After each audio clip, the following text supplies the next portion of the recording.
Welcome back to our growing experiment. We're here with Stephanie from Friske Ranch. Do you want to tell us a little bit about yourself? Absolutely, yeah. So my name is Stephanie Friske, and I am the creator and the CEO of Friske Ranch and Friske Farm Online Chicken Academy. And my story, it's a little different than others, but it's actually very similar to yours, which is why I'm quite excited to discuss with you guys today, because it's our entities are a little bit different. Whereas other entities or other farms have a farm base, home base, we're kind of doing something a little bit different where we have an online platform and we have our own at-home platform, our own farm business. So we're similar in that way because I have an online business that fuels and develops my ranch. And it's a lot of what you guys are doing, like even what we're doing right now in this very moment, it resonates with that because the podcast fuels your other growing experiments as passive income or even just wealth of knowledge, to be honest, because you're able to share with these incredible people and you're able to even share that with others, which to me I think is very powerful. So I'm very humbled to be here. Well, thanks for being here. Yeah, that's definitely what we're trying to do is wealth of knowledge for sure. We're just really just trying to reach out to people who are doing the stuff that we'd like to be doing more of. And as we talk to them, we get to learn more about how to do it. Like absolutely. There's a yeah, like what you're doing there too, like having your chickens there and teaching people how to have chickens. So it made perfect sense to reach out to you and talk to you because that's exactly what you're doing, especially with regards to chickens. So like say if a person like me wants to get started in chickens, what's the first thing I want to consider?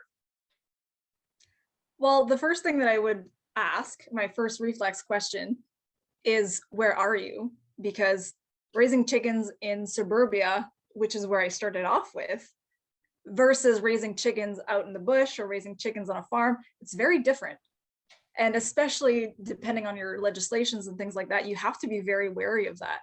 And that's something that I've developed in these courses is how to do that without screwing everything up. So how to do that without flipping your whole life around, because a lot of people, they want to be able to have this lifestyle. They want to become more self-sustainable. They want that piece of the farm life, but they don't want to pay that $1 million farm. They don't want to move their family. They don't want to have their whole lives flipped around. So they just want a piece of that. And to me, chickens is the perfect way to do that because you can just do that with 3 or 4 in your own backyard. You don't need a massive backyard. So the first thing that I would ask is where you are. Are you guys right in the heart of the city? We're in the suburbs. So the first thing I would say is I would tell you to avoid one of the biggest mistakes that people make when they have chickens in suburbia, which is don't get started with chicks. Don't do it. It's such a misconception, and it's hard because they're really cute and they're super fun. Yes, and we all love to watch them grow and they get through that awkward teenage phase and it's great. But what happens is you start with chicks and it's fun, but then all of a sudden you have 3, 4 roosters and your neighbors start to ask questions, and because chicks don't make that much noise, it becomes very apparent very quickly. And if you don't think about this ahead of time, it's a very easy way for your neighbors to become nosy or things like that. And it's very, very easy to kind of stir a soup that you don't want to stir. So that would be my first consideration, is really make sure where you are, if you can have chickens, of course, depending on your legislations, and to just, for the first part, don't get started with chicks. Get started with a pullet where it's a lady. You don't have to worry about those morning calls. Yeah, that would be my first piece of advice for sure. That makes a lot of sense. And so I would assume usually if you have a person who wants to do that, especially in the suburbs, they're probably going to be having something like a laying hen, right? And so what would be like the core difference between, say, like a laying hen and a meat hen? Obvious to me is basically the body size and the meat, right? Because that's what you're raising it for. And are there any particulars when it comes to, say, different chicken species for how often they lay or what kind of egg they lay or something like that? Definitely. Your rhyme and reason behind what you're doing is very important, because if the goal is to be self-sustainable and you want both, then there are dual purpose. There are breeds that will give you, a pretty rational laying consistency versus those that are only main goal is to lay an egg almost every day. There's a breed out there that can, well, there's many breeds, but that'll lay over 300 eggs a year, which is staggering. Yeah. You know what I mean? While a broiler, well, in consistency, it's never supposed to lay eggs because in essence, you get them as chicks from a hatchery, or if you're able to do that, which is a goal of ours to be able to do that here ourselves, you grow them up to 8 weeks. They never reach maturity to be able to lay those eggs because they're butchered at 8 to 10 or 12 weeks, depending on the breed.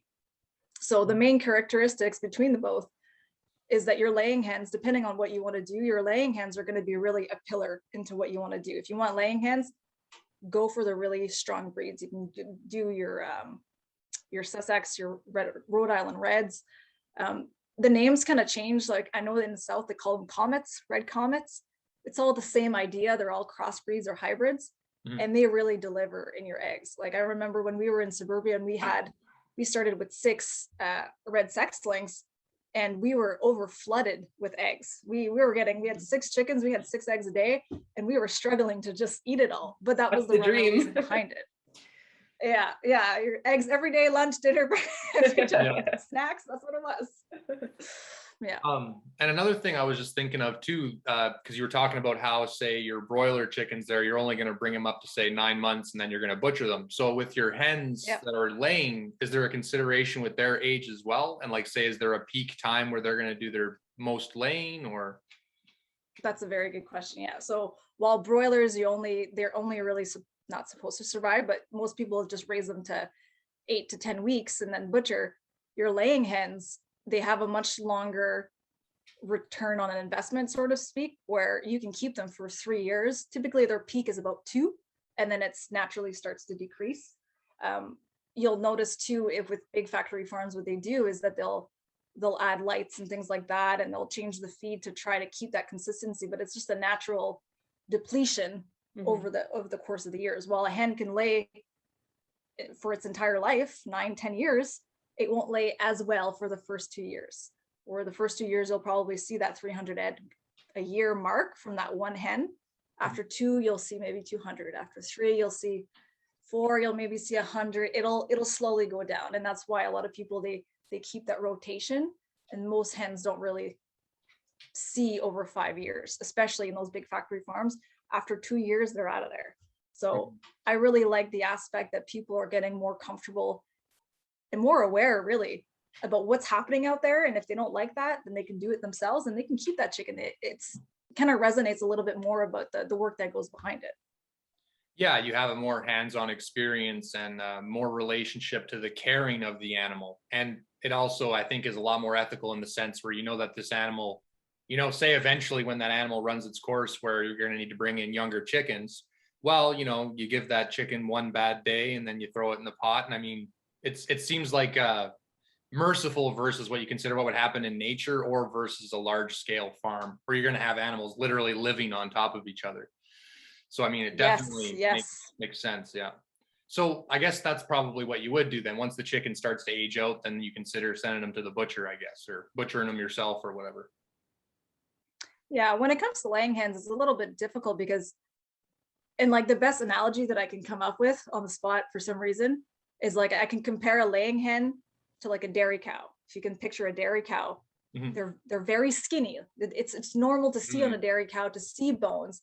And it's not as visually appealing because you can't really see it, but like a laying hen is a lot like that, in where it doesn't hold a lot of fat. It doesn't hold a lot of muscle. So when it does run its course, you can't really utilize it like a broiler. Whereas a broiler, like it's just meat, it's muscle, it's packed in there. Right. A hen doesn't have that. A laying hen doesn't have that. So a lot of people, what they would do after a few years where they're noticing that, their food consumption is increasing and their egg production is decreasing, is they'll ultimately use them for, I can't think of the word in English, but basically like broiler broth, like chicken broth, using the bones and stuff, because there's not enough meat there to really have that chicken breast consistency. Right. Well, that's a good use for it though too, because broths are really good and it's a good way to get the nutrients out of there. Great for a soup base and all that other kind of stuff. Yeah, so that Yes, makes a and lot they of sense. preserve well. And Yep. I was noticing in your other podcast, there was something that resonated with me, and it was in a few of them, and it was the preservation of the food Mhm. that you guys are growing, because you guys have a dome, and I love that you guys are expanding your growing season, and with that you want to learn how to do that. And it kind of resonated with me because out of all those podcasts, that thing was resonated every single time. I'm like, if someone could make an online course about that, you're going to Mhm. be set. Yeah. Yeah. Well, Like it's so there's crucial, room right? for that. Especially in our environment where most of us can't grow like during the winter for a few months. So if you preserve, then you're Yeah. still eating what you grew in the summer. Well, and then there's kind of a lot that goes into it in a sense, because like one thing that we realized, especially because we didn't intelligently kind of plant our stuff on a schedule, it's like it seems like you're harvesting all at once, and then when you got a new kid and you're working, pardon me, and you got other things that you're trying to do around the house, the last thing you want to do is go out there and pick vegetables for an hour or 2 hours, right? You kind of just want to sit down and not do much. And so one thing we Yeah. realized that we would have to do is schedule when we're going to do our harvests, and then we'll be constantly kind of doing little harvests that we're aware that we're going to be doing, and then time it where we can do our preserving at the same time. And then also when stuff is coming to maturity, we're going to be going out there, picking it, bringing it straight in, putting it on the plate. And so that kind of, you don't have to preserve it because you're using it, right? But you have to have sort of a seasonal mindset, always be thinking ahead of how you're going to preserve all of that energy, because that's really what it is. More properly, I guess, is you're putting your energy into the garden, say, as well as the energy from the sun and all that kind of stuff. And you want to figure out a way to store that fuel, that energy, so you can utilize it during the seasons when you're not creating it, right? And so it's Yes. to me, it's like I have to get in that mindset where then you're not thinking about going to the grocery store or any of that kind of stuff, right? Because all right, this week we're going to have a whole lot of peas. So we're eating lots of peas this week. And then we also got our lettuce and this, we're going to eat that. And then, in a couple of weeks, we got to tear those plants down, and then our tomatoes will start being ready. So we can start picking some tomatoes and throwing them in the salads, and then figure out how many of those you're going to put away to store to make your sauces, your bases, whatever else. So it's like, you really got to think it like ahead and plan it out. But I think that's the only way you can really do it. You gotta, otherwise you're running around like a chicken with your head cut off at the end of the season trying to get everything done. Yeah. Yeah, and it creates burnout, right? When you have Yeah. all this all at once. It's especially like in this industry, and I'm talking agriculture as a whole, whether it's crops, vegetables, CSAs, or livestock, burnout is real. Mhm. And if you don't think of it ahead of time, you're going to struggle. And I think it's such a slippery slope, because especially in the homesteader kind of movement that's happening right now, that awareness where everyone wants to start doing that, and I love it. It's very slippery, and it's very dangerous for people to say, oh, you know what, I want to start homesteading, I'm just going to do all the things.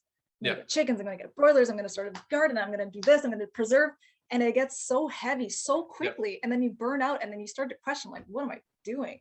Yeah. So it's good that you guys are thinking, and it's yes, and it's good for people to hear it too, because you really need to think about that, because it sneaks up on you when you least expect it, and you're sitting on the couch and you're like, oh my gosh, Yeah. that's so many tomatoes. Yeah. Yes.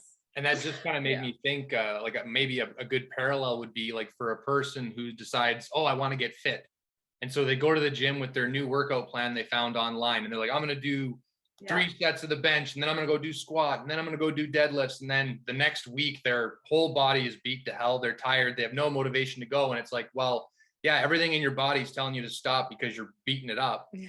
And so it's almost like you got to start with, say, with regards to farming. Oh, okay, I'm going to do like the equivalent of just dumbbell curls today. It's like, all right, I need to have a garden that's built and properly plant the plants so that I can manage them. So you start small with like a little garden, and then you go from there. Because like with us, when we started doing our big garden and started doing it on our own, it was a lot of work. And then we were just we didn't schedule it, so it was like we didn't do the work in the beginning. We didn't have the actual plan. Yeah. I'm kind of getting off the point of that, but I just kind of thought that was an apt analogy, where it was like, you take on all of it at once because you're really ambitious, but it's like you need to have the foresight to say, all right, do this little thing that I can do that right, which actually builds the confidence or strengthens you sort of to take on the next thing. Yes.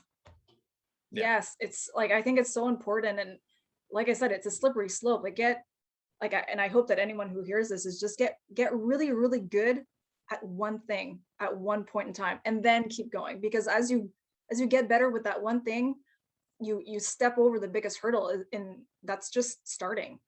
Yeah. Like in this agriculture world, it's in literally whatever you do, whether it's crops, vegetables, whatever it is, the learning curve is staggering. Yeah. It's intimidating. And whether it's the massive capital investment that is livestock, or it's the capital investment of land, just getting your foot in the door, just starting with something, whether it's a potted plant on your counter or it's a little garden in the back, just start. And then once you start, you'll kind of find your way without getting burnout, and then kind of ease into what you like to do. It's definitely important. Yes. And another thing it made me think of too is maybe even in taking those little steps in the beginning, you might find out like, oh, I wanted to be a homesteader, but really I'm a garden bed person, you know? But you know what? I Yes. really love this movement, and I've been on Instagram and I found some people who are homesteader types and they do have chickens or they do have cows, and maybe I'll try to communicate Yeah. with them and contact with them, and then I can keep some part of this idea alive. So it's like you find where you fit into the whole sort of structure by just taking that first step in the journey, I guess. Exactly. And I think that a lot of people with that mindset, they're ready and they're willing. They're willing to do it. They're either afraid, or it's the overwhelm, or it's those really deep dives in YouTube that we all do, that we get lost in. And then you almost have, like, you sit there and you're like, I have analysis paralysis, because I'm like, now I have all of this information, and it's not that it's bad, it's just there's so much of it. It's hard to put together into what actually works for you. And that's actually one of the biggest reasons I was making a course, is because we were in the middle, we were living in suburbia, we knew where we wanted to go. Like, we just moved here in October, so this is our first winter here, but Okay. I knew where we wanted to go, but I couldn't quite get there. But I needed to do something. I needed to take a step, just like you guys with your dome, to get into that lifestyle that I want. I don't have to wait until I got there to do that.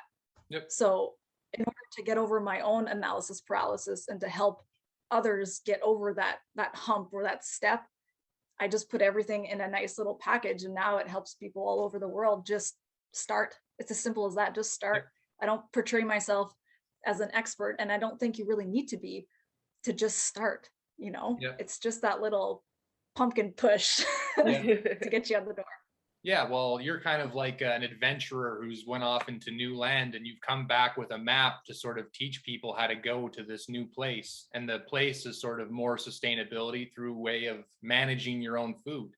And I think it's kind of funny because I study history, and if you go back, say, less than 100 years even really to this area, you have a lot of people basically living what the kind of sort of lifestyle that we're talking about, a small farm or a medium-sized farm, and supports the surrounding community. So it's something that happened then. And I mean, one thing you would definitely hear, it was a really hard life, and it was. I think it still is, because I think that's one thing that a farmer never turns away from either, is like hard work. They don't mind doing it. But I think now too, because we have more access to information, way better technology, I think there's a lot of ways to sort of mitigate a lot of that sort of stress and sort of assist the farmers to have more of a small scale. I wonder how big that scales up from that. Like, I kind of think about living in a place like a city of Sudbury versus living in the smaller surrounding communities.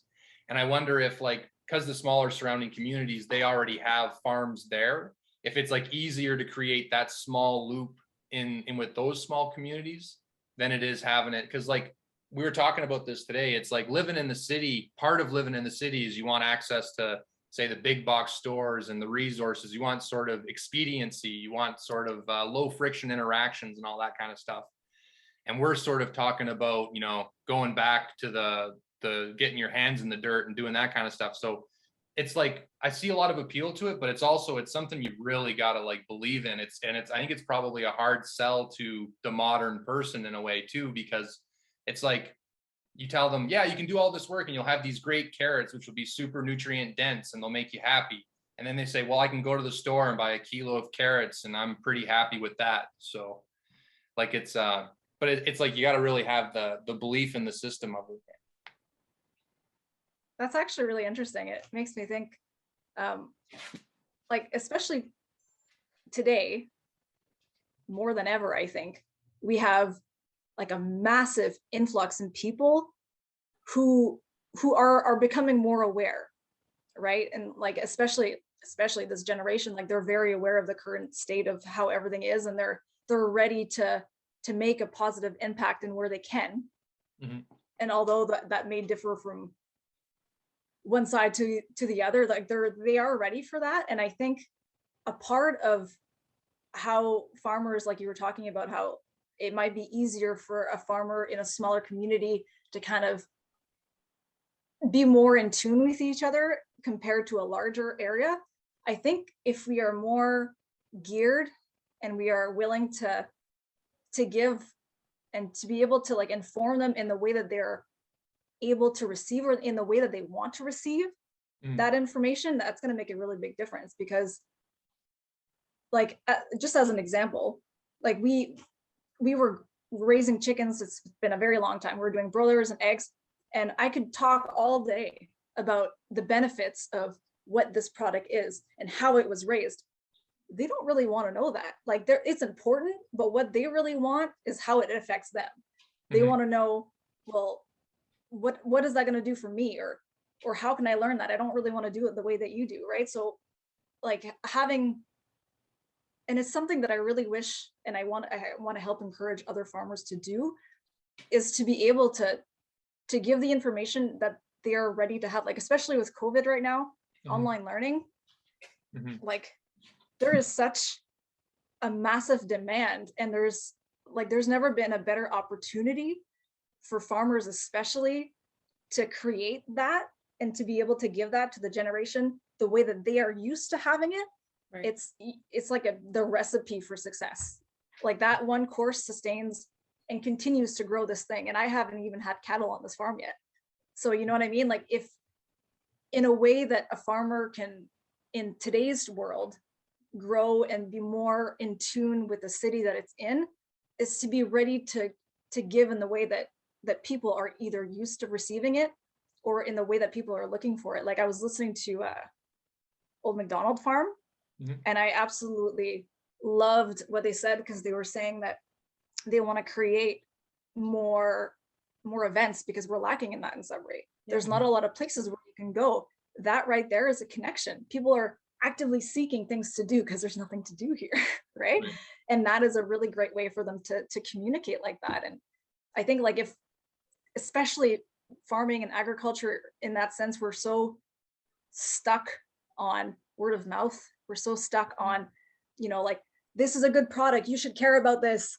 But it's not the way that it's received on the other side. So we have to be really careful, and we have to be able to flow and to adapt to what's happening right now, because there's a really big movement that's happening. And I think the more small farms are growing and the more awareness that we can bring, we're creating that pressure with the government, that because we're doing all these things, and maybe there's less demand for these large factory farms, that maybe, oh my God, maybe we need to change things. Maybe we need to give grants instead of a grant for a dairy farm for 500,000 or $1 million. Maybe I should do a smaller grant for, like it's, exactly. I think that the more that we do it, and the more that we're able to resonate with the people that are eventually going to be buying it or getting it or serving it, is going to make a really big difference. Because those small communities, word of mouth works because that's all they have. They don't really need social media. They don't really need events. But a larger city like this, not that this is large compared to Toronto, like there's other avenues that we can take for sure. And I think that if anything, like even what you guys are doing right now, this podcast in a whole is a perfect example of that, because you're reaching people while you're still doing something else, and it all circles back in a different way that people are used to. I don't even remember the last time I went for a walk that I didn't have a podcast in my ears. It's just it's so normal now. So I think that what you're doing is a really good example of how you can communicate with the community that you have in the way that you know that they're going to resonate with. Yeah. I think I So got off topic there, but it was no, just no, kind of going. that's totally on top, because you're really addressing the community outreach part, which is what we've been talking about and trying to figure out too, is like, and we are trying to do this and we're kind of learning as we go, but it's really figuring out a way to explain to the person you're trying to get to buy into this idea what exactly is the advantage to them. Because there's a lot of ideas where like, yeah, it's sustainable, yeah, it's this, but like there has to be a clear advantage to them. And you can't really discount someone for wanting that, right? I mean, they're putting their hard-earned money into something and they have to be convinced they're Yes. getting the best value. And I think that's probably why it's hard to sort of make the argument where they can go and buy, say, twice as much food for half the price or 2/3 of the Yeah. price. And it's not clear the value there. And I wonder sometimes, like, because there is a big focus on climate change and that kind of thing, I wonder if like a strength to what we're trying to do is like, well, how much climate change are we causing by having a huge trade web that covers the whole planet, when we could have a series of smaller, not isolated, but smaller, more community oriented sort of supply chains? Because like it would only even strengthen the smaller communities, because the dollar would stay in the community longer. Like if you think about it, someone here goes and works for a company and they make some money, and then they go and they give that money to, say, Walmart or Extra Foods or whatever. And I was talking to Sophia today, I'm like, well, where's the headquarters for that? Because then it's like that money went from the community to directly out of the community in, say, a week, depending on when you got paid to when you went to go buy your groceries.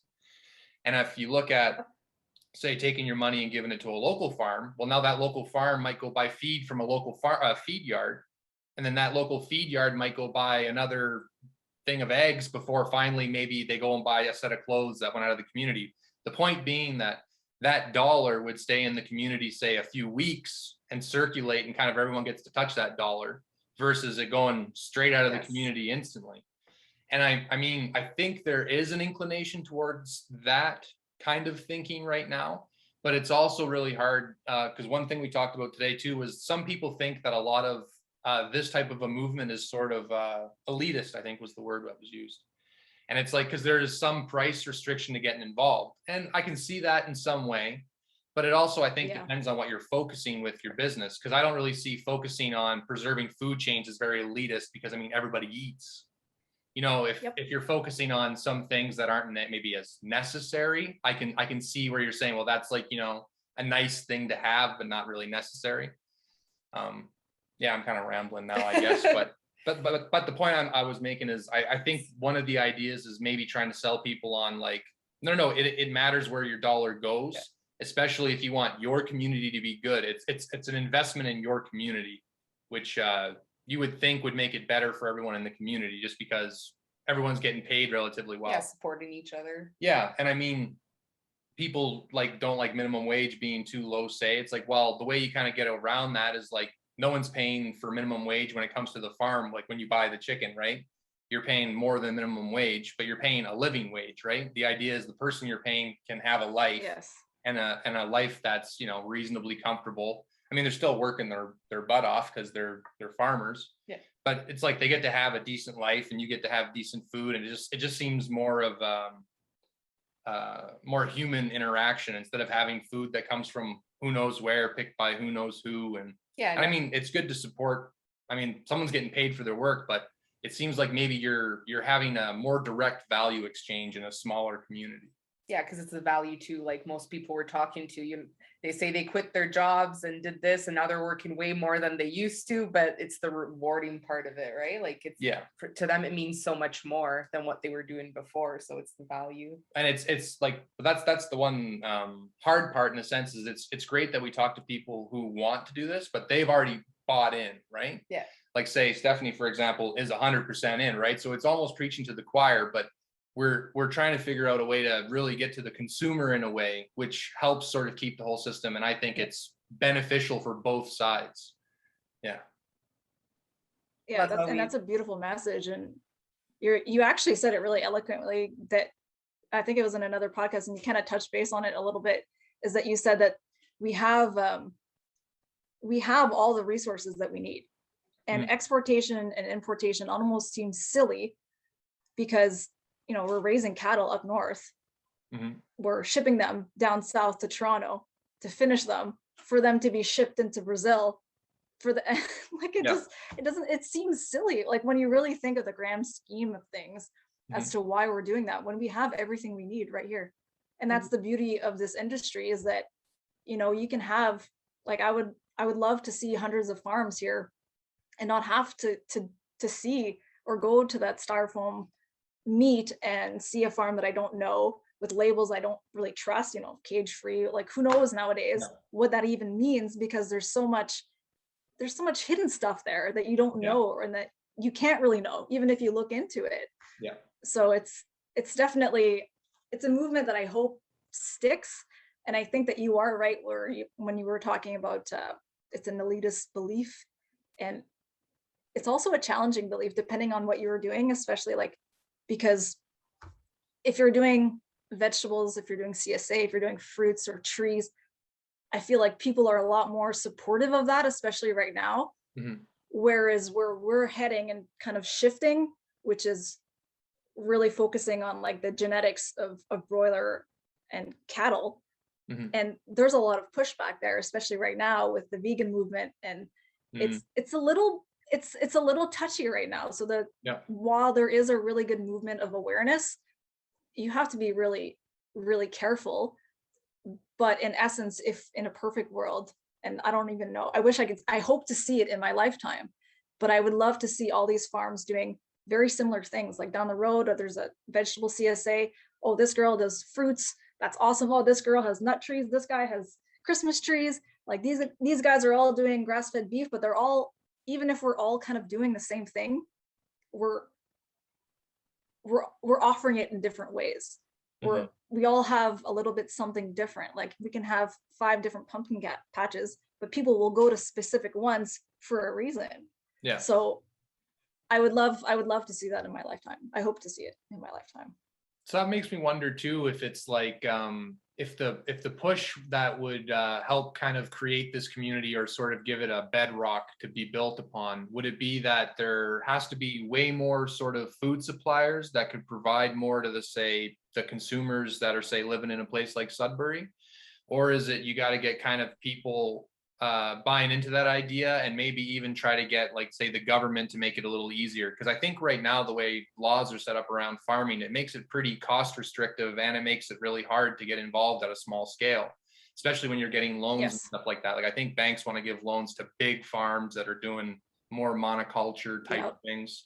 And so to some degree that's something that kind of has to change too, because it's kind of hard if you're basically fighting against what the sort of government's trying to do mission wise, right? Because they're basically saying the way that we've been supplying the market with food is by doing this. We do big farms, we do big feedlots, we do this, and it's easier to kind of control top down.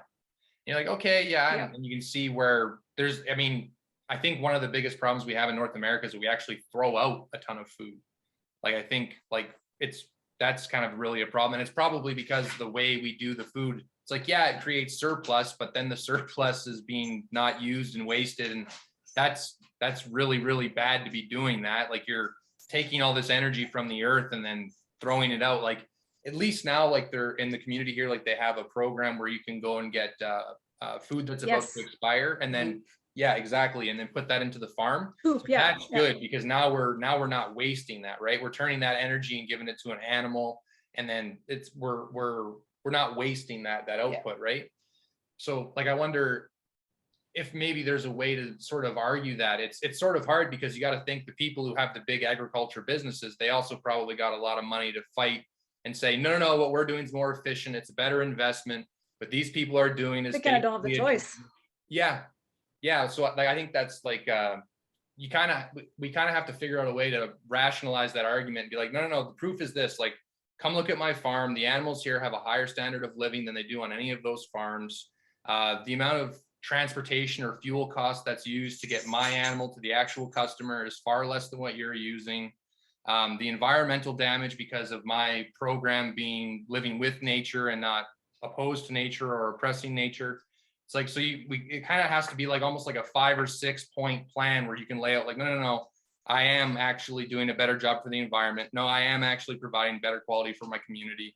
And the only thing that you're providing more of, say that it was the big agriculture company, would be like, you're providing a lot more money for people, but it's like, Yep. well, where do we want to put that money? If you're going to say that we need to drastically change the way we get our energy, and that basically means if we're going to drastically change the way we get our energy, it's going to drive energy costs up. And you got to think, well, that's going to affect people, the poorest people, the most.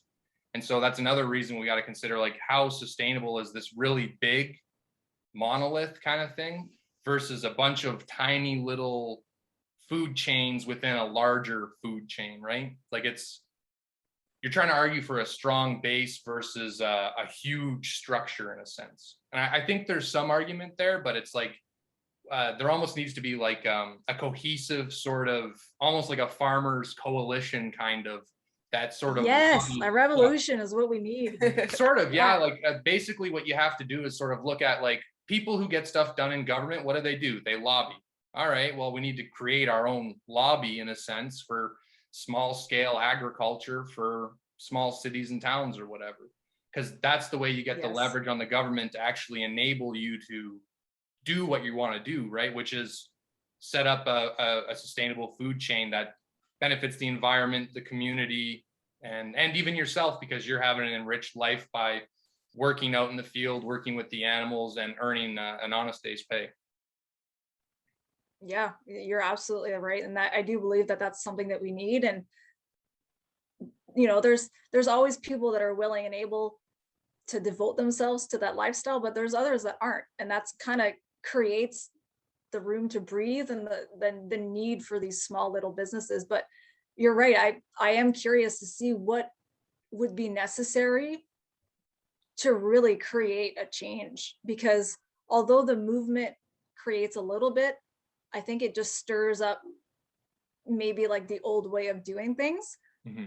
But I don't know what it's going to look like or what it's going to take for them really to be like, oh, you know what, this isn't working. Because you're absolutely right. Like I was looking through the grants the other day, and there was one, it was like a $1 million grant, like not a loan, it was a grant for a dairy industry. And that mind boggles me. So you would get a $1 million grant, but you'd have to be in this location. So you have to buy land for 800,000, get machinery. Like the grant doesn't even cover the costs of everything that you need to do, but that's all they're willing to do in these very specific, very, very, very specific industries. So I really hope to see a change, and I'd love to be a part of it. But it would be really to, like you said, to lobby and to really find a way that makes their ground that they stand on shake a little bit and worry, because that's really what we need to do. Well, that kind of makes me think in a way, then one of the best things to do in talking to lots of small scale farmers and people who are doing what you're doing is to basically figure out, you know, what are the highest hurdles for you guys to get over, and, you know, what can be done to sort of lower those hurdles or lower that barrier to entry. You know, like I figured there must be enough people in the greater Sudbury area to get enough, like, even if you just say it could get enough of the farmers on board, it might be enough to say get some kind of allowance in some way. I mean, even if it's only an inch, it's a start in the right direction. And you got to kind of build on that. I think it's kind of funny too, because I think a lot of farmers and stuff, the reason they get into doing that is because they just want to kind of work and be left alone. And it's kind of funny because you almost got to drag them back into the system. You're like, no, if we want so everyone can do this, we got to also go and put the suit on and talk to the government and, you know, try to get them to, so you can be left alone, because otherwise you got to play both parties. Most farmers are introverts, right? And we, like you said, we do a lot of it to remain introvert. I want to remain by myself. You know, a lot of us resonate with the ground, getting our hands dirty, or with animals. It's different, but yeah, you're right. You gotta play both parties to tango, for sure. Yeah. So that's one thing that I've been thinking about a lot, because like I was trying to figure out long term, because like right now, a lot of the people that we talk to, another thing that's common is most of them have probably been doing this less than 5 years or around 5 years.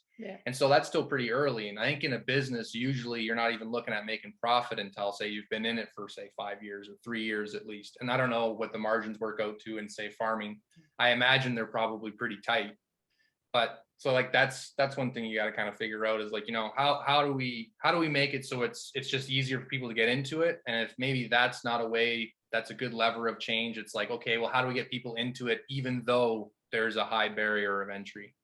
Like there's a couple of different ways I think to look at it where you're trying to, and you're convincing different people at different levels, right? You're convincing some people to get into the actual farming, some people just to be a consumer of the product of the farming. Yeah. So I mean, that's what we're kind of mindful of. And I think maybe an angle in it too, and maybe this kind of plays too close to the elitist thing, but I kind of thought in a way too, when you're eating this high quality food, maybe being proud of it or sort of saying that it's a good thing or making it a high quality. Like, I wonder sometimes it's like, yeah, it's not luxury, but it is kind of luxury. You know what I mean? Like almost making it like a blue collar luxury. It's like, yeah, you guys got your fancy gold rings and all that kind of stuff. But right here, I got some grass fed, grade A, the best meat you can get in this town. You know, like, I don't know, there's something about that too, where you're saying, no, my value's right here. I eat like a millionaire. Not really a millionaire, but I wonder if I play with that idea sometimes, like you're trying to, I don't know, because like I feel like sometimes like with the amount of time people spend on like TikTok and stuff, we're kind of obsessed with like glamour notions or sort of like appearing as if we're bigger than we are. And I kind of wonder if you play into that sort of a little bit of human psychology. Well, I mean, it's what it's kind of true though. It's what like, I mean, when you're a salesperson, you are kind of doing that. Yeah. I mean, watch a Pepsi commercial. It's like, drink Pepsi, you'll be happy. Look at all these young, happy, healthy, hot people. You could be one of them. Drink a Pepsi. And you're like, what's Pepsi? Sugar water. Oh, what's that doing for me? Oh, it's giving you diabetes and cavities. Okay. So at least we'd be saying, this will make you healthy and happy. And then it doesn't give you cavities. It actually makes you healthy and happy. Exactly. It's like, if you turn the sort of like the junk food market and be like, sort of like play on the same trope they do. It's like, oh yeah, but so you know how this sells you, this is how you're going to be a happy, healthy party guy. It's like, this won't, but this will. You know, it's like the happy, healthy chicken or something. I don't know. Yeah, it's true though, because there is, and maybe that's why it doesn't resonate with everybody, but there's something that happens. Like there's something that happens to you when you have a meal on your table that you almost grew yourself. Your eggs are from the backyard, your lettuce, your asparagus is from the backyard, or the grass-fed beef is literally from down the street. There's something that happens to you and you feel humbled and you get like a sense of purpose. Mm-hmm. And I think that it's hard to communicate when, as a consumer, maybe like you kind of get that, but you need to have that value. Like you said, you need to want it. Mm-hmm. And it's hard to really give that to everyone when everyone is so different. Some people, like you said, they want golden teeth instead of, a golden diet. It's different. Yeah. It's different. It's hard. Yeah. It made me think of something that I forgot it when I was agreeing. I know this gets so dangerous. I can talk to you guys all day. Gosh. It's good conversation. Yeah, no, I think because like a lot of this to me is like trying to work out these ideas. And so it's nice to be able to talk to people who are in the same space. And I think even trying to do the active thinking sort of helps in a way too. Like if someone were to listen to this, they could say, oh, I kind of see what he's thinking. And then I see what you're thinking in response, and be like, oh, they're kind of missing something here that maybe they didn't see. And then, maybe they can go somewhere with that. Or like, I just like playing with the ideas and trying to figure out, because one of the funny things with our personality is Sophia compliments mine, where I'm kind of stuck in the clouds a lot of the time. I like having lots of ideas and stuff. And Sophia's like, okay, that's all great, but maybe we could make this into a reality, right? And so in this space, it's sort of where we're trying to figure out, like, how do we make this more of a reality? Because it is new territory. Like how when you started with your chickens, you were in the middle of it and you're like, well, how do I get here? And so we're trying to lay out, I guess, similar to what you did, a path towards, or a path closer towards this sort of sustainable food security and stuff like that. But yes. And actually you touched base on something that was good too, that like a lot of people have like that romantic idea of that homestead life, and it's easy to get lost in the chickens and the goats and the horses and all the animals, and it's fun and good. But like you have to have your rational mind and think, okay, well, that's my passion. Mm-hmm. Your passion is for you, your purpose is for others. So although that's your passion, how are you going to serve that as a purpose? How are you going to help yourself as an income, because you have to, you know, as much as a home, like and I don't mean to say homesteader, I just mean like that romantic idea that most people have about a homestead. They just have all these animals. In reality, what that is just sucking money out of your paycheck. Yeah, yeah. But it has to provide an income. And I think what's really important is to be very creative in what you're doing and to manage your energy in the right places. So a way that we did that is, while I was waiting to get to where I wanted to go, like these online courses, like it sounds so simple, but it creates a passive income where I don't have to devote all of my energy for, and it creates an income so that we can do other things on the weekend. So even just becoming more creative in the rationality of where you want to go is really, really important, because if you can create different avenues of income, because really at the end of the day, as much as we would all love to be farming, you have to make an income. You have to be sustainable. You have to have, you know, comfort in that, you know, you might not need your full-time job anymore. Maybe you can go part-time, or maybe you can leave it all together. That, you know, that would be a dream, but you need that security, especially in days like today where gas is going up and like it's scary. So you really need to make sure that you have that person that's reeling you down from the clouds, that's saying, okay, well, how can we make an income? How can we make this work? So it's, you guys are a good match for that. And I have to ask, with your dome, what do you guys want to do with that? Like, what does the next steps look like for you? So with us, basically, we had the first year where we grew a couple things in the box. We had the second year where we had a bigger garden and her parents helped us a lot. And then the third year we took things into our own hands. And then that's where we had kind of more problems than, say, our second year, because we were sort of playing with a bunch of different ideas. Like you said, you go down those YouTube rabbit holes and you have a bunch of different ideas. It's dangerous. And so yeah, our garden was a hodgepodge of a bunch of different ideas I had come into on the internet. And I found by experimentation, by doing it, that a bunch of those things didn't work. And so one of the things that we realized last year too, when we were trying to figure out how to maximize the sort of amount of food we could get from a small lot, like say our yard, we said, well, one of the obvious limitations here in Canada is the growing season, right? We have a notoriously short growing season. And so to me, I started looking into different ways that we sort of could extend the growing season. We looked at, like, you know, maybe starting plants inside, maybe doing like, they do those little hoop beds there. Yep. They do all different kinds of in-ground garden beds, all these different ideas. And then I come across the dome, and the dome was basically talked about doing that. They, the ad that I seen suggested that the shape would help keep in a lot of the heat. Then it also had a heat sink, which is a big water tank in the back. And so it said that you could be 30 degrees above the outside temperature in the dome. And I thought, wow, you know, if we get down to minus 30 in the wintertime and it would keep at, say, 0, or we can keep it a little bit above that, well, then you could still grow in there, right? And so I figured it doesn't freeze. The water doesn't freeze in the winter. So basically it's dependent on the amount of light, right? So if you get a good amount of light during the day, it'll heat up in that greenhouse really hot. Like, so there was a few days here where it was like minus 15 or 16, and in the dome, it would get up to 22 degrees. And that was just from the sunlight, enough sunlight getting in there and heating up the whole dome. So like right now the tank's been melting all the time because lately we've had lots of sun. So during the day, it heats up to 22, 23, 24 degrees in there.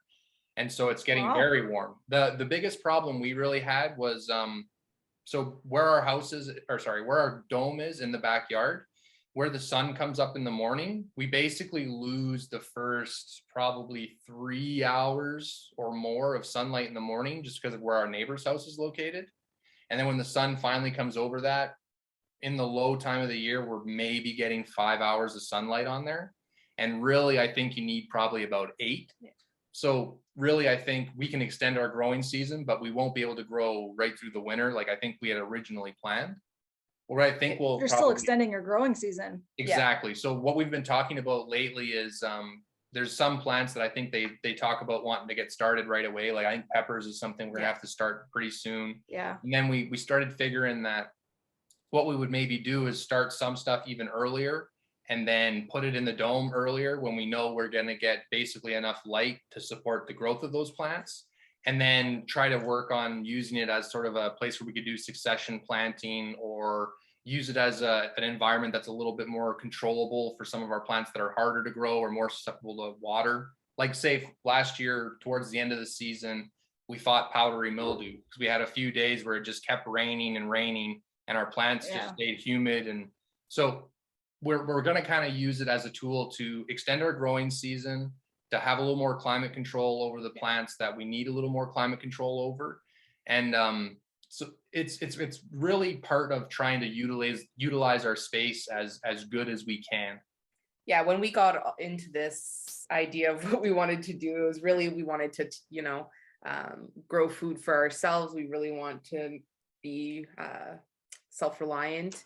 And when we're getting our meat lately, we've been going local, and we're going to keep doing that. So it's just a whole lifestyle shift, right? So that's why, we looked into the dome, and we ended up getting it, like you said, to extend our growing season. And it's really just to not have to go to the grocery store, and so that we can be reliant on ourselves. Yeah, and we looked at that as being like, and also I can't lie and say it didn't catch my eye. Like, it's just a really cool structure too, and I really like. It is really cool. Yeah, so like, I don't know, I just seen it and I'm like, well, this is kind of what exactly we're trying to do. And I think in some degree too, that was like almost like putting your money where your mouth is. It was like, no, let's really see what you can really go ahead and grow in a northwestern suburb backyard. And we've learned a lot in our couple of years of messing stuff up. You're from Northwestern. Oh yeah, I forget that sometimes. But anyways, yeah, so we just wanted to really figure I wouldn't have corrected you. Well, even when I first moved here, I'm a little leery to even call this place north. You're pretty close to Toronto to be north. Where I'm from is 17 and a half hours away from here. So I'm from really far up north. Yeah. But anyways, yeah. So Vermilion Bay is where I'm from. It's a place, if you've ever heard of Kenora. Yeah. Okay, so it's about 45 minutes to an hour east of Kenora. It's a little town right on the highway. There's a big Bigfoot statue right next to the highway in front of an auto parts store. Oh my gosh, I've been there as a kid. I'm from up north, not that north, but like norther from Timmins area, like where it kind of gets to the boonies. Yeah. Yeah, I've actually, I remember that statue. It gave me nightmares. It's pretty terrifying. Yeah.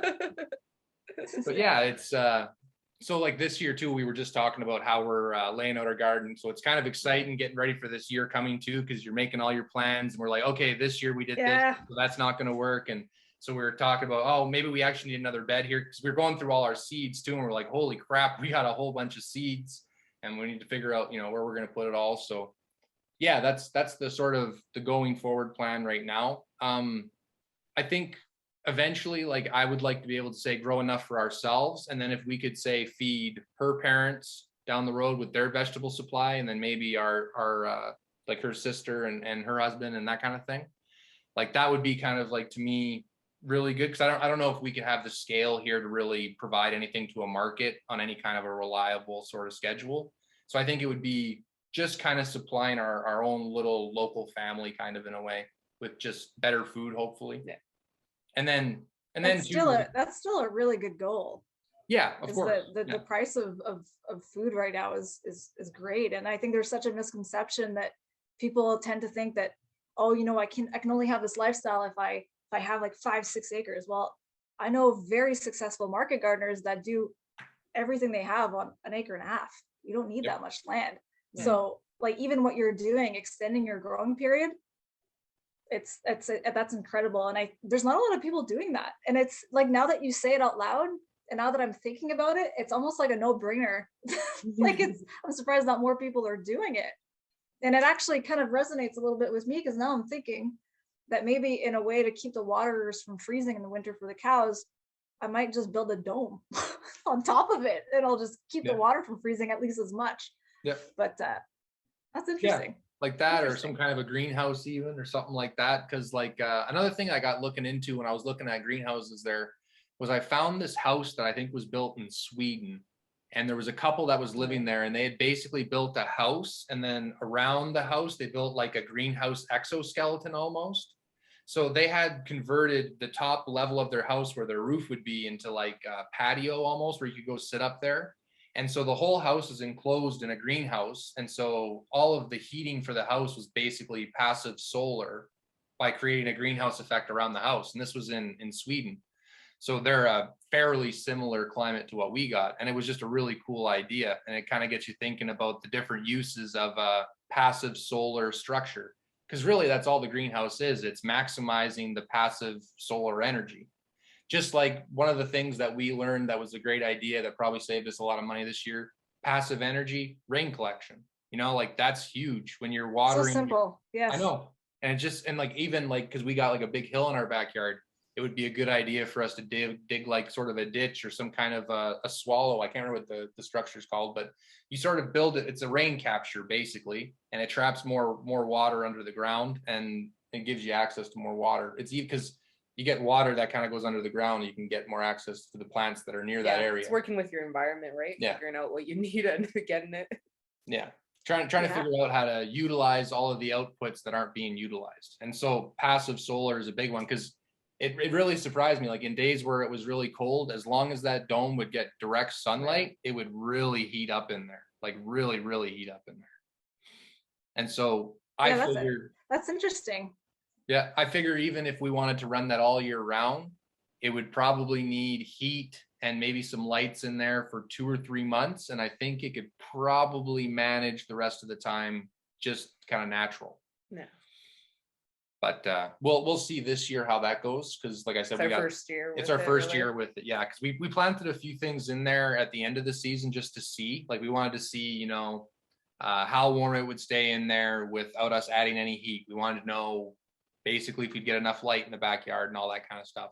And so this year we found out, we had to kind of pay attention to when the sun comes up, and because it's in a different part of the sky too, right? So where our yard, usually we get lots of sunlight from pretty much the whole time the sun's up. In the wintertime, we really don't get that. So we definitely need to supplement light if we want to use it all year round, or consider another thing, like maybe growing more indoors during the wintertime if we need to, or basically just maximize the amount you grow outside by taking advantage of the succession planting and taking advantage of the extended growing season of the dome. So really just maximize your yield in those few months, store as much as possible. Yes. But then once you start talking about that, then we start thinking, oh, well, we don't have like a place to store our food. Yes. So then we're talking about building like a cold cellar or an adega. And so that's the next thing that you get into too, is like, oh, I got all this food and oh, I stored it all. And then what are you going to like live in a pantry? You got jars all around you. It's actually funny that you say that. Like we just moved, like I said, we just moved here in October. This is our first one. Like we didn't really get to do anything out here other than just put a fence like that our dogs don't go into the pond. But there's this structure in the back that we thought was an outhouse for way too long, and we were too scared to open it. And one day my husband got the courage to, you know what, I'm just going to open it, and it turned out it's a root cellar. Oh, so now really? Yeah, it's creepy, don't get me wrong, but it's encouraging now. I'm like, oh, you know what, maybe I want to use it, which is odd though, because there's no gardens around here, but they have a root cellar for some, I don't know what they were keeping down there, maybe meat, but yeah, so root cellars are pretty cool. But now, like with your extended growing season that you've created now, and the fact that you can really expand on that aspect, are you interested in doing, like, is your main goal eventually to feed yourself and others and become completely self-sustainable? Or like, where are you guys headed in that retrospect? So we kind of play with that. Like, so like we live in the city, and as far as I know, you're not allowed to have chickens in the city. That would be one of those things I would try to get changed. or, you know, like, I mean, hypothetically, a person could potentially have animals in their yard that potentially their neighbors don't know about. And if no one knows about it, no harm, no foul. Right. And so you could do that. That's you'd be surprised with the amount of flocks that are in the city. Oh, exactly. And I know for talking to different people, like I know it's pretty common in the city that lots of Italians would have little rabbit trees and just have their little kind of batch of rabbits, because they're good for a Sunday dinner or whatever else. But no, I think it would be basically, if we could grow all of the stuff that isn't the meat product, we would probably just buy the meat product. And I think for us, that would be, it's because to me, like, it's like if I wanted to do more of the real sustainability, like have the animals and stuff, I would want to go for that. But you have to kind of go out of the city for that. Like we are kind of limited, like you can't really have animals or nothing in the city. So I figure to maximize the self-reliance in the city, to me would be anything that's not like animal. Basically, we grow that and make that ourselves. And then the stuff that we can't do, we get from the community. So we're going to get from whoever can do the animal husbandry, or go to the market. Yeah, go to the market, do stuff like that. Local. Yeah, because I think that's just one of the limitations of being in the city. I think, like it or not, you are a part of the system, so to speak. And I think, I think participating in a more sustainable system that's sort of parallel or lives within that system is kind of the best case scenario. But yeah, I think that's where we stand with that. It'll be mostly just figuring out how to grow all of our food, grow all the food for our family and stuff, and really too, I think it's a good way for us to learn a lot about what goes into the manufacturing of the food, the saving of the food, and it's good too, just in having that mindset where you're trying to like balance nature too, like just kind of being aware. To me, it's like we're learning what I think of as being like the proper way to interact with sort of nature. It's like human beings are sort of separate, like we're very different than any other animal on the planet because we modify our environment to sort of suit our needs.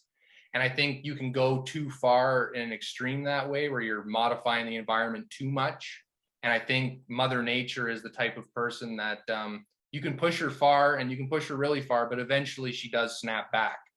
And I think if we're trying to sort of live more in harmony with that, even if it's not like totally self-reliant, it's a little closer to what I think is being sort of more natural or more ethical, say, or more sustainable. Yeah.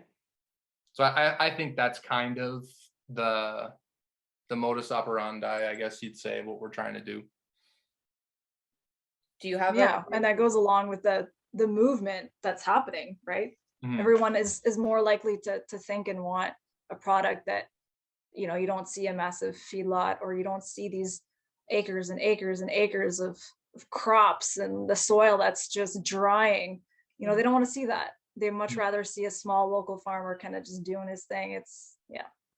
It would be a better vision for everything. So it's nice to talk to like-minded people, because especially in this industry, especially with COVID, it becomes very lonely as farmers, because we're kind of all doing the same thing, but we're all super scattered, and that we're not necessarily talking about anything or talking to each other or sharing. So it's nice to have like a foundation, which you guys are creating. And I'm very grateful that you guys have created that we can really share and express ourselves in different ways. And it's going to be fun to see where this ends up.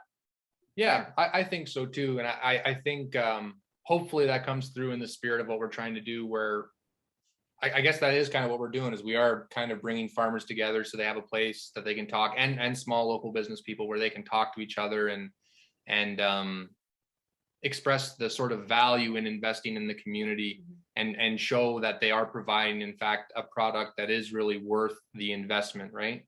And so, yeah, I guess if we can do that, then that's sort of a mission accomplished. Even if it's because it's really hard. We're kind of maybe because of our age and stuff like that, it's like we're one of the first generations that's like, it seems like really separated from community. Like I think if you go back before like social media becomes a really big thing, you're still going out and interacting with your friends a lot more. You're still going and having to deal with your family a lot more. Like family dinners, it was never really an issue where you had to tell someone to put their cell phone away so you could have a conversation with them. And now it is, right? So it's like maybe why it affects people in our generation more is we have memories of the earlier sort of pre-cell phone, pre-social media, and we're seeing what's happening now. And you can't help but notice that everyone's a little more anxious, a little more neurotic. They don't feel very well. They feel closed off, Yeah. even though they have access to everybody. And it's almost like the equivalent of being in a room full of strangers, kind of, right? There's no one to talk to. And even though you're immediately beside somebody, there's no real connection and there's no real warmth. And so it's a part of trying to figure out how to bring back a community, because it's almost like we're sort of all separated, not explicitly separated from our families, but we're sort of estranged in a sense, and we're trying to figure out what is the glue that reconnects a community. What actually holds it together? Because there has to be, I think, the shared value, right? Like that bond over, where my food comes from is important to me. Like, I think that's a sticky point, I guess, when you're trying to have the community. And then I think there's a lot of ideas that stick to that idea too. And that's where you start to get sort of an ethos, or almost like a tribe, I guess, so to speak.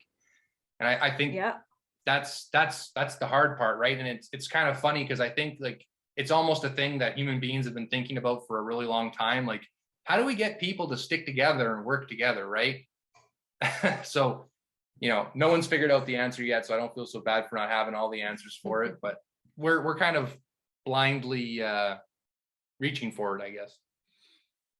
I think that's great. It takes a lot of courage to do that. It's hard to put yourself out there. Like, I remember even doing like a few of my courses, like the amount of times that I re-recorded myself is so embarrassing, but just that fear of putting yourself out there. So I love what you guys are doing, what you guys are standing for.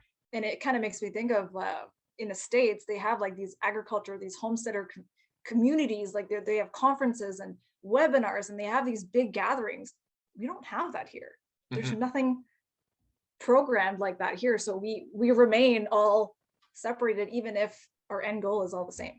Yeah. And it's almost silly, but. Well, and that might even be a good indication of a road to look down too, is like, if there are existing models, how much of that can we sort of transfer over to what we're doing here, right? Like, look at sort of what they have in the States, like you're talking about.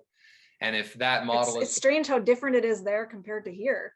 Well, yeah, we're very different countries, like our whole history, everything about, like, it's funny because Canadians and Americans, we're very similar, but very, very different. Like, we like a lot of the same stuff, but our temperaments are very different. Our attitudes towards certain things are very, very different.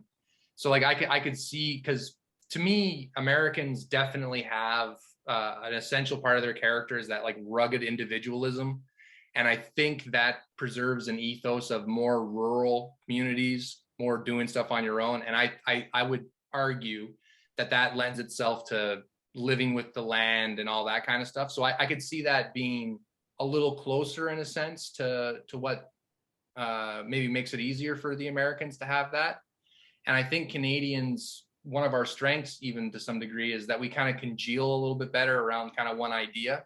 Like, think about it. Like, I mean, our country basically stayed loyal to the crown when their country rebelled, right? So we believe in kind of like sticking in the group, working together and figuring it out that way.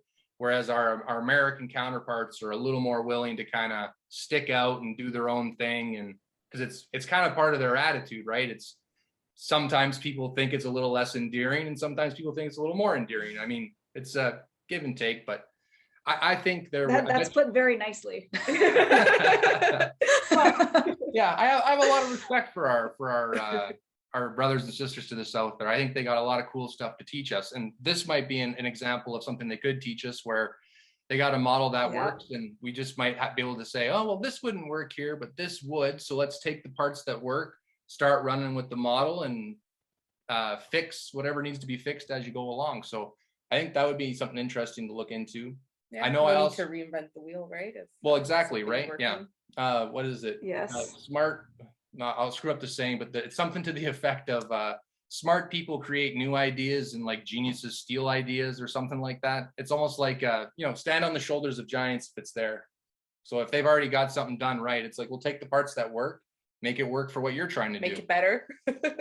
I mean, you would definitely try to, but yeah, there's all kinds of people that have a lot of ideas that are very similar to ours. And that's part of what I find is really daunting sometimes. You're trying to figure out, how do I do this? How do I do this? And you're like, oh, well, this guy's already kind of doing something like this, or this girl's already kind of doing something like that. So I was like, oh, okay, well, I like that part, and I like that part, I think they have a good synergy here. And then I'll figure out how that sort of applies to the community more broadly. And so that's what I kind of like doing, is trying to figure out how to put those pieces together. Because we were talking too about, like, say, the farmers market. And there's another growing association in the community here. I was at Four Seasons Pharmacy. I was talking to the owner there. Seasons Pharmacy, sorry. And she was talking about there's another community here. So I think there's a couple of communities that are sort of doing that kind of thing. It might be a matter of figuring out how to network these communities together, and they're already, say, doing 50 or 60% of the same thing, and they could help strengthen that mutual thing that they're both doing, and then maybe have more power to do the other thing that they're doing, which allows them to branch out and meet other communities. So that's what I kind of think of sometimes, is maybe that would be another thing to do, is to look into that model that you were suggesting, look into the farmers market and stuff, and figure out if there's a way to bring these already sort of existing small communities into communities that can exchange with each other a little more freely, perhaps. Yeah, that is a great way to put it. It's kind of silly because Sudbury is like, we're surrounded by farms, yet you see so little of it. So like having a stronger connection and having those gatherings and having that structure and the strength in what they're actually doing, that would change a lot. Like there's a lot of room for growth even in the farmers markets. Like I remember when I first moved to Sudbury, I would see them and it was like 3 or 4 little cabooses, and I was like, what is that? Like it didn't look like a farmer's. Like there's a lot of room for improvement. And I think the more that we come together, the more that we do these things, we brainstorm, we just talk out loud, it kind of places where we might want to go. And it like even that the pharmacy that you guys just mentioned.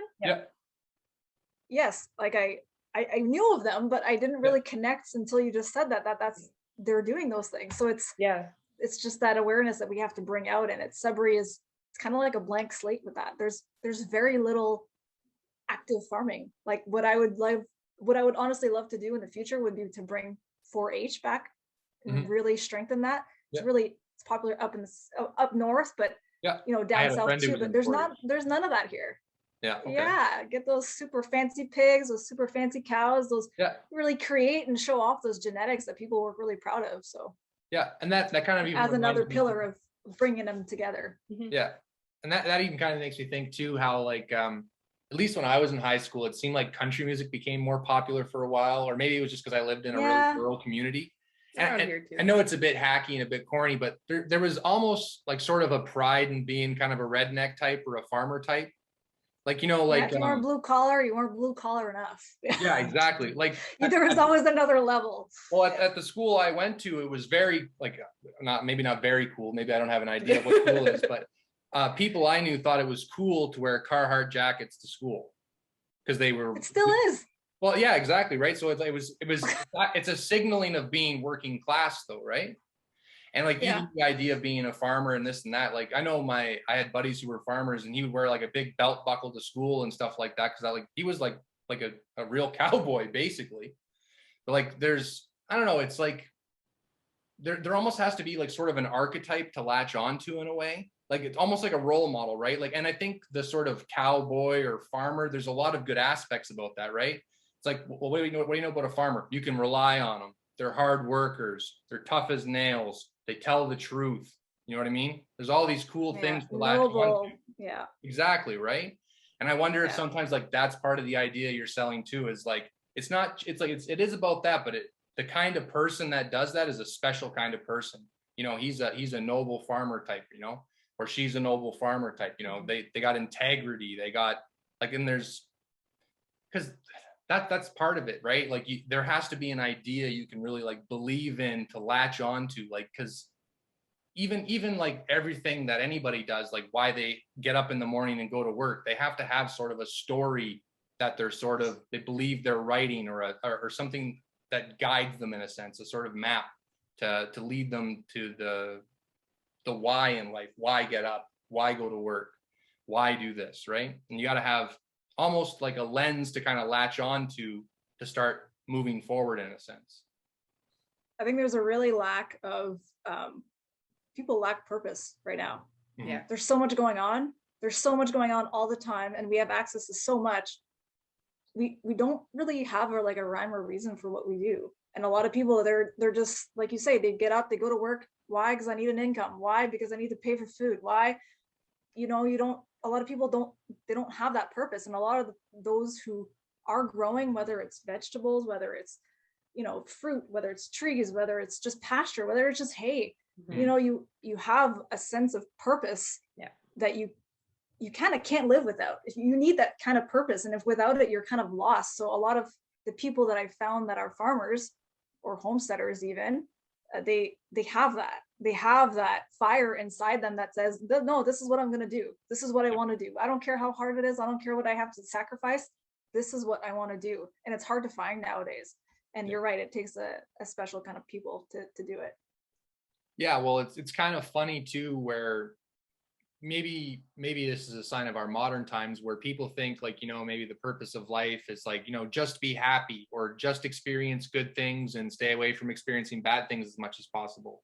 Yeah. But then you look at the people who have convictions, who have strength of character, they have actually more responsibility. And that seems to be what actually gives you a purpose in a sense. It's being responsible for those animals, being responsible for your business. And there's some resiliency and character that I think is necessary to be that kind of person, right? Either you have the gumption to sort of stick by it and get stronger, or you don't. But like it seems like in that struggle or in that taking on of more responsibility, you do find more meaning. It does seem to make your life, it makes it easier to get up in the morning, because it's like, oh, I know exactly who I am and why I'm getting up and what I'm doing. It's not even a question. Yes. It's almost automatic at that point.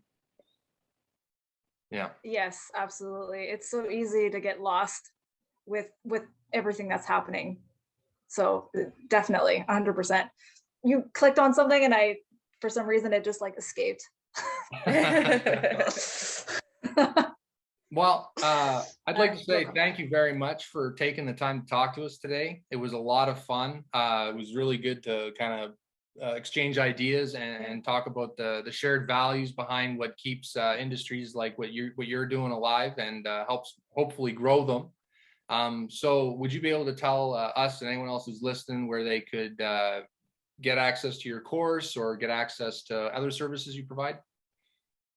Yeah, absolutely. So you can find me at friskfarm.com online. You can find me on Instagram at Frisk Point Ranch. And you can also find me on Pinterest, which is the way that we use our traffic. Yeah, those three are our main pillars at the moment. Working on something else, but I can't share it yet. Okay, well, so we'll have to stay tuned for sure. Yep. All right, well, thanks again. Yeah, well, yeah, absolutely. It was a pleasure discussing with you guys. I could talk to you guys for hours. It's really fun to talk to like-minded people. It's nice to know that they're out there, because sometimes we're so rural and so far away from each other. You kind of feel like they're not there. So it's fun to talk to you. Thanks.